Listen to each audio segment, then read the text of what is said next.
So we're now going to stitch in that top section. It becomes tricky because you've got all this connected here.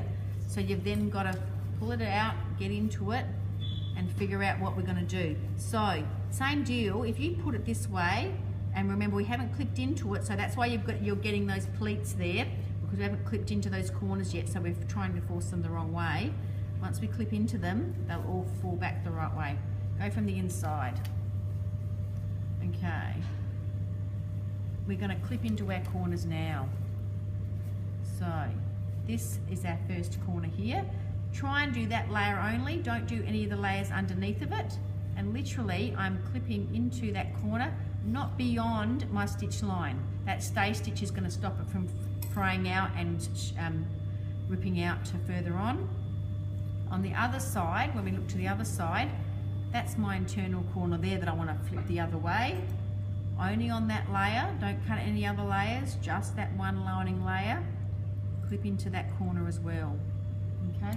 Once you clip into those corners, they will then all of a sudden magically pivot like that, the opposite direction. It's magic. What we need to then do is join this corner here. I'll put a pin through that corner and that corner there. Those two match up.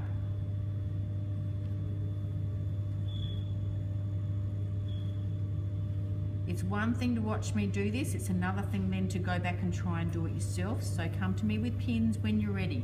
Once you've pinned in that centre back seam, that's your centre back seam at the bottom of the zip there. Once you pin that, it'll tend to fall in place for you. Okay?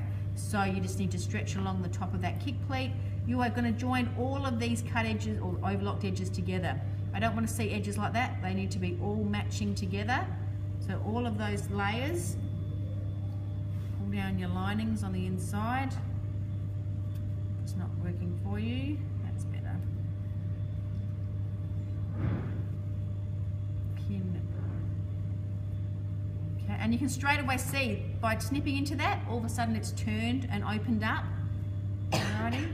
So now what I'm going to do is I'm literally going to stitch. This is the top of my kick pleat here. I'm literally going to back tack and stitch along that exact same line. I can either choose to do it from this side, because I have the point and the point drawn there, I just don't have the middle drawn, or I can choose to do it from that side.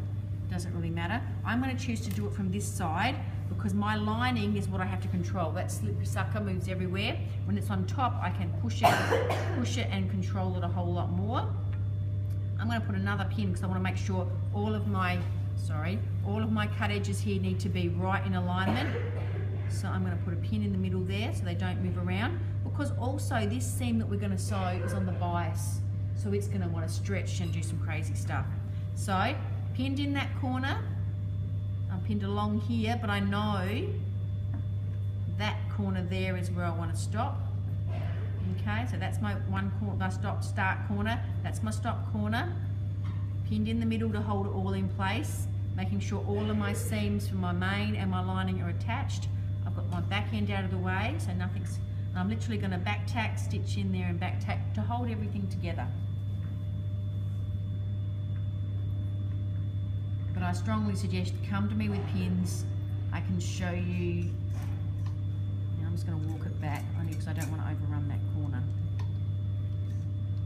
1 centimetre seam allowance once again. All the way through, stopping when I get to that corner too. Perfect.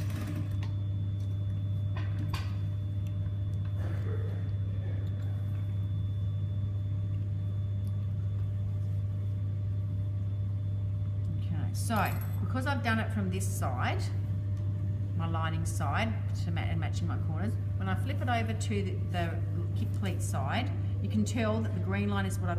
Is she okay in there? She stopped coughing. Is she still breathing?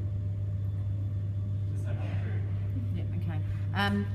You'll notice that the green stitch line, which is what I've just stitched across, not exactly the same. This is going to be on the inside, it's not going to really matter, okay? But as long as they are close to each other and almost similar, you're in a happy place. Now that I've done that, my lucky last step is actually top stitching it down, because at the moment, this little kick pleat can flick from one side to the other, but we don't want to do that. We want to top stitch it down so it stays all in the same side. I have pressed a nice crease If you haven't done that, you need to go back and press a nice crease where the fusing joins the main. Press a nice crease all the way down for that one. Let it sit nice and flat as it wants to sit. I tend to put some pins, and you can almost see, in calico you're lucky, because you can almost see where your top stitch, your stitching line for your 1 centimetre seam was, because that's what we're going to top stitch exactly on, okay, through that seam all the way through there. The only thing that I don't want to top stitch on is this side, this lining here.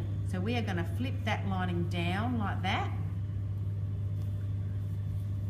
and first of all I pin it so that it's all exactly flat where I want it to.